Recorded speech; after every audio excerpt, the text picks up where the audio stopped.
Bonjour chers compatriotes. Voici une nouvelle vidéo consacrée à la suite des fondations sur Dieu. Maintenant là vous voyez que nos barres qui semblaient être enfoncées et on a pu ressortir 45 cm au-dessus de la surface du sol. Cela servira à ce que on vienne couler nos semelles isolées qui vont servir d'assises de notre bâtiment. Je reviens sur un élément très important que beaucoup négligent. Pourquoi on a recouru aux fondations sur Dieu? On pouvait bien faire une fondation en radier général. Le problème sera résolu. Pourquoi on a cherché une technique qui nécessite encore des moyens robustes?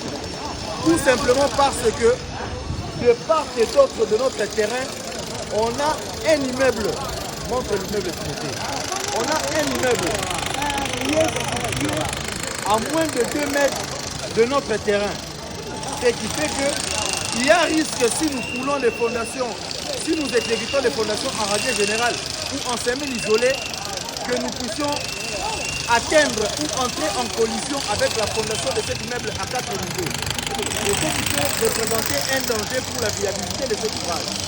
Voilà pourquoi on était obligé à utiliser les fondations sur Dieu dont la faisabilité ne heurte pas l'immeuble qui est situé juste à côté de notre terrain.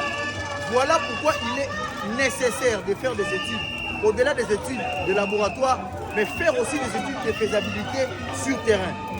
Maintenant, j'en profite pour dire aux clients qui nous ont approchés, pour nous dire que non, moi ingénieur, je veux construire une maison à 5 niveaux. Mais toutes les études ont déjà été exécutées. Non, chers clients.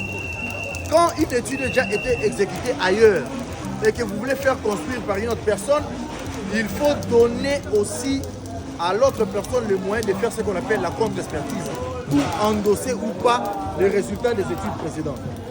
Je vous remercie.